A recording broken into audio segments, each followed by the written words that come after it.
자, 오늘은 이제 전자기도 관련된 설명을 할 텐데요. 일단 우리가 복습을 한번 해볼까요? 우리 오음의 법칙이 뭐였어요? I는 R분의 이렇게 V였단 말이에요.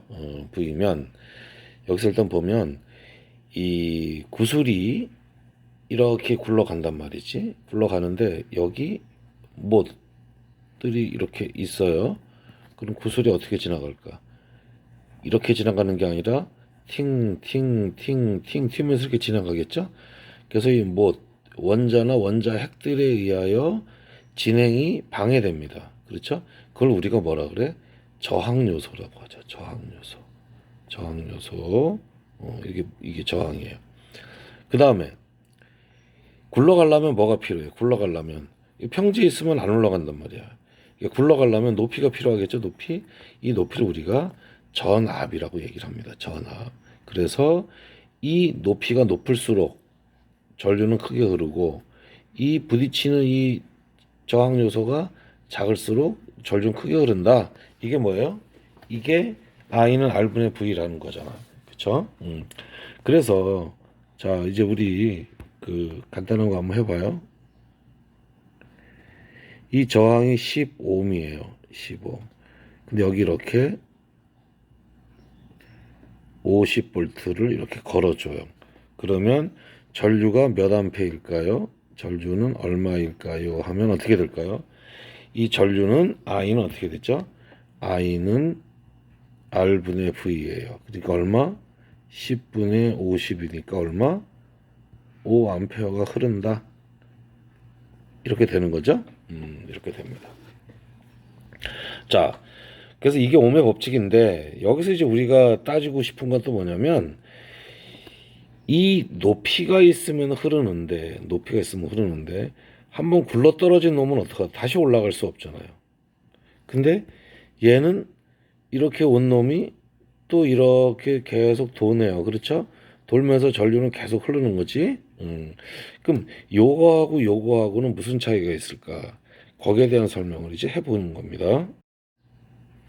그럼 여기서는 이제 전자가 이렇게 가잖아요. 그럼 전류는 어떻게 흘러요? 전류는 이렇게 위로 흐르죠? 음, 조금 우리가 어색하긴 하니까 앞으로 어떻게 따지냐면 그냥 이런 높이에서 플러스가 굴러간다. 이렇게 한번 생각을 해보자는 겁니다. 이제는 자 플러스가 굴러가면 이쪽 방향으로 전류가 이렇게 흐르는 거죠. 자 이렇게 설정을 이제 할게요. 그런데 이 전류라고 하는 거는 물, 수, 수류, 물이 흐르는 거랑 똑같이 생각을 하면 우리가 쉬워요. 쉬워요. 자, 한번 설명을 한번 해보겠습니다. 자, 물이 흐르는 거랑 똑같이 갑니다. 자, 물이 흐르려면 뭐가 필요하죠?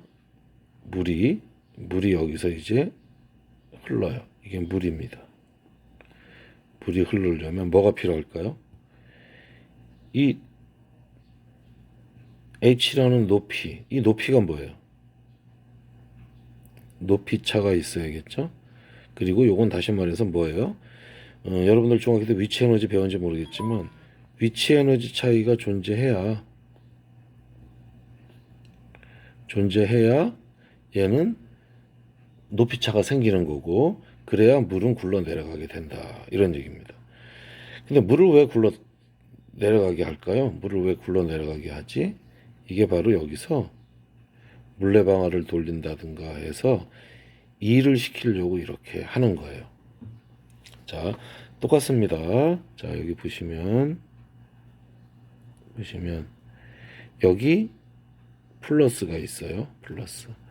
자, 플러스가 굴러가려면 뭐가 필요하죠? 높이가 필요하다.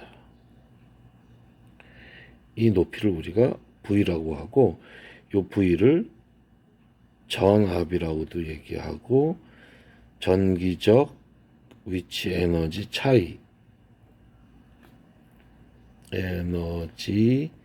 차 너무 길죠? 그래서 얘를 우리가 전, 위, 차 이렇게 얘기를 해요. 이렇게 자 똑같습니다. 그럼 왜 얘를 굴러 떨어뜨릴까? 일을 시키려고 그래 얘도. 전구를 걸어놓으면 반짝반짝, 시타를 해놓으면 시타 뜨끈뜨끈 되잖아요. 그러니까 얘도 일을 시키려고 합니다. 자, 그럼 다시 물로 다시 돌아와서, 자, 그럼 물이 여기까지 왔어요. 이 물을 다시 일을 시키고 싶어. 어떻게 해야 될까요? 어떻게 되죠? 너 물이 일로 와. 짠 하고 끌어올려주는 펌프가 필요하겠죠. 그렇죠? 이 펌프의 역할은 뭘까요, 그러면? 바닥에 내려온 놈을 다시 위로 올려주죠. 그러니까 위치 에너지를 다시 원래 위치로 이렇게 세워주는 놈이죠. 그래서 이렇게 세워준다. 이렇게 세워준다가 뭐야? 기. 기. 이렇게 세워져요. 이렇게. 무엇을? 위치 에너지 차이를. 그쵸? 이렇게 하면 얘기가 될까? 위치 에너지 차이를 다시 이렇게 세워주는 놈이 펌프야. 그 올라갔다가 다시 또 쭉 떨어질 거 아니에요? 맞습니다. 그럼 여기다가는 어떻게 돼? 얘는 지금 자 전기로 다시 와요. 전화가 굴러 떨어졌어요. 자 전화가 이렇게 굴러 떨어졌거든요. 떨어졌는데 떨어진 이 놈이 다시 일하고 싶어. 그럼 어떻게 하면 된다?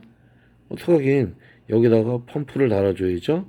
그러면 내려온 놈이 올라가죠. 이게 펌프예요. 얘는 뭘 한다? 이렇게 세운다. 무엇을? 정기적 위치 에너지 차이를 이렇게 세워준다. 기전력이라고 얘기를 합니다. 기전력. 기전력이라고 얘기하는 거예요. 그러니까 바닥에 따라 떨어진 놈을 다시 위로 끌어올려주는 그러한 놈이 필요하다. 그게 기전력이라고 한다. 그러니까 기전력을 다시 한번 설명을 해보면, 자, 지금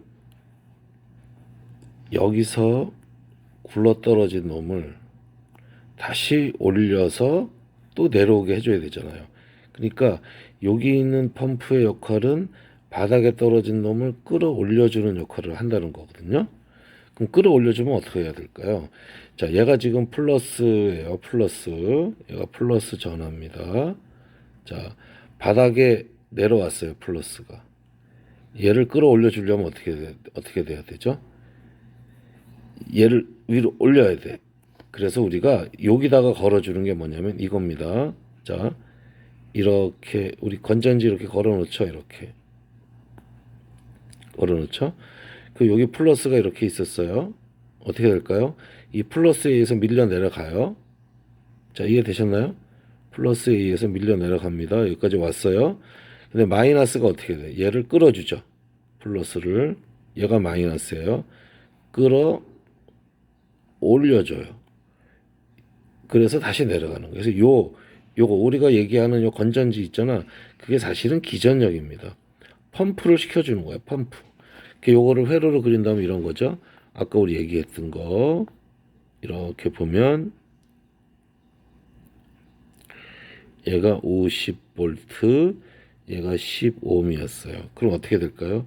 여기서 짠 하고 흘러요. 5A로 흘렀어요. 그렇죠? 여기 떨어졌죠. 근데 얘가 어떻게 돼? 위로 올려줘요. 그래서 다시 또 이렇게 돼. 이게 기전력. 얘가 기전력이지. 이렇게. 지금 여기 얘기하는 기전력을 얘기하는 이유가 있어요. 자, 우리 전자기 유도 이제 배울 건데, 전자기 유도는 뭐죠? 자석을 넣었다 뺐다 하니까 전류가 흘렀어요. 전류가 유도됐단 말이에요. 유도. 처음엔 없었는데 자석을 넣었다 뺐다 하니까 유도가 됐거든요. 그러면 유도가 됐다면 그때 흐른 전류는 뭐야? 실제로 전류가 흘렀는데 그 전류는 유도된 전류예요. 그럼 전류를 흐르게 하려면 지금 무슨 얘기냐면, 자, 지금 이렇게 전화가 이렇게 있었어요. 얘 안 움직이죠. 그런데 얘를 움직이게 하려면 어떻게 해야 됩니까? 이 바닥이 이쪽이 끄르르르 이렇게 올라가야죠. 올라가서 이렇게 경사를 만들어 주면 당연히 얘는 내려가겠죠? 내려갑니다. 내려간다는 얘기는 어떻게 되는 거야? 여기에 짠 이런 전압이 걸린 거죠. 만들어진 거죠. 펌프 얘가 쭉 올라가요. 이걸 높여줘요. 그러니까 이 기울기가 생긴 거죠. 그래서 전류가 흘렀어요. 이걸 우리가 유도 전류라고 한다면 지금 얘기한 요거 얘가 바로 뭘까요? 기전력이 만들어진 거죠. 그래서 유도 기전력이다 이렇게 얘기를 합니다. 그래서 이 용어를 이해하시면 여러분들 전자기도 그렇게 크게 어렵지 않습니다. 자, 전자기도는 뭐냐면 이렇게 이런 상태에서 전류는 흐르지 않았어요. 그런데 자석을 넣으니까 전류가 흘렀죠. 그 얘기는 자석을 넣으니까 이게 이렇게 올라간 거예요. 이쪽이 올라가서 이렇게 기전력이 만들어져서 펌프질을 해줄 수 있도록 이렇게 만들어진 거예요. 그럼 내려온 놈이 이렇게 끌려 올라가죠. 이렇게 흐르는 거지. 자, 그래서 우리는 유도 전류라는 거하고 유도 기전력이라는 이러한 용어를 우리가 알게 되었습니다. 자, 유도 전류, 전자유도는 전류가 유도됩니다. 평상시엔 안 흘러요. 근데 얘를 이렇게 기울이면 흐를 거 아니야. 그래서 유도 전류가 생긴 거죠. 그 다음에 기울였어요. 기울였다는 게 뭐야? 끌어올려줬다는 얘기지. 그걸 우리가 뭐라 그런다? 유도 기전력이라고 한다. 그래서 이 전자유도라는 건 뭐냐면 지금 자석이 있잖아요. 자석이 있는데 이 자석을 코일 속에 집어넣으면 전류가 흘러요. 그 다음에 다시 빼면 또 전류가 흘러요. 근데 전류 흐르는 방향을 한번 보세요. 자, 어떤 방향으로 흐르냐면 전류가 잠깐만 자 이렇게 흐릅니다. 이렇게 또 빼면은 반대로 흐르죠. 자, 이해가 되셨나요? 다시 한번 볼게요. 자, 자석을 집어넣습니다. 그랬더니 전류가 이 방향으로 흘렀어요. 이 방향으로 흘렀다는 얘기는 뭐죠? 자기장이 이렇게 위로 만들어졌다는 얘기고, 그 다음에 자석을 빼면 다시 아래 방향으로 이렇게 만들어진다. 이게 전자기도다 하는 얘기죠. 그래서 이 전자기도는 자석을 넣었을 때하고 뺐을 때하고 방향이 달라요. 유도 전류의 방향이 다릅니다. 자, 그러면 설명을 한번 들어보세요. 이번 시간에는 전기 에너지가 만들어지는 원리를 알아보겠습니다.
자, 그래서 자석을 움직일 때 코일 연결된 검력의 바늘이 움직이죠. 그 다음에 넣을 때 뺄 때, 그리고 가까이 갈 때 멀어질 때 전류의 방향은 반대이다. 그리고 전자기도에서 전류의 세기는 자석을 많이 겹칠수록 그리고 움직이는 속도가 클수록 세다. 자, 이게 이해가 됐죠? 이게 전자기도의 결과입니다. 그래서 자석을 움직일 때 코일이 연결돼 검지개 바늘이 움직이잖아요.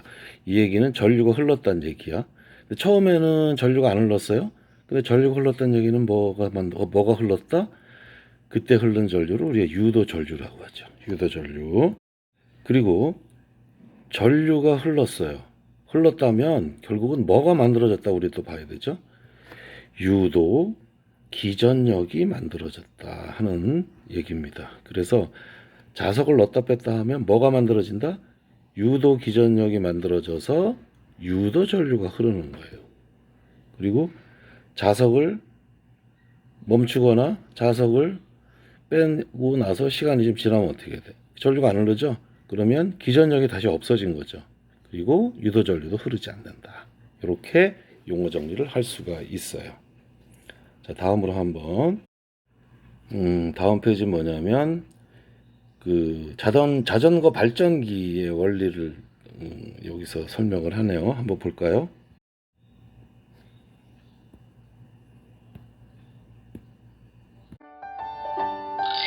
이번 시간에는 자전거를 이용한 간이 발전기를 만들고 에너지가 어떻게 전환되는지를 알아보겠습니다.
자, 이것도 바퀴의 회전 속도가 빠를수록 전구가 밝죠. 그렇죠? 그리고 이 원리는 자전거 바퀴를 회전시키면 발전기의 자석이 회전하면서 코일 내부에 자기장세기가 변하죠. 그래서 전자기도 현상에 의해서 전류가 흐른다. 자, 이 전류는 무슨 전류? 유도 전류. 유도 전류라고 하고 유도 전류가 왜 흐르죠? 얘를 움직여 줌으로써 뭐가 만들어졌다? 끼기기 하고 펌프 역할을 하는 유도 기전력이 만들어짐으로써 유도 전류가 생겨서 불이 들어온 거예요. 그럼 결국은 우리가 맨 처음에 에너지가 무엇인가, 에너지라는 공부를 했었잖아요. 그러니까 힘을 가지고 밀어내는 이러한 걸 가질 수 있는 존재죠. 그러니까 결국은 힘으로 밀어주면 어떻게 됐어요? 에너지가 나오죠. 그러니까 여기서 뭐예요? 자석을 회전시켰잖아요. 자석 회전이니까 운동 에너지가 전기 에너지로 이렇게 전환되는 이런 얘기였습니다. 그래서 결과 및 정리까지 말씀을 드렸어요.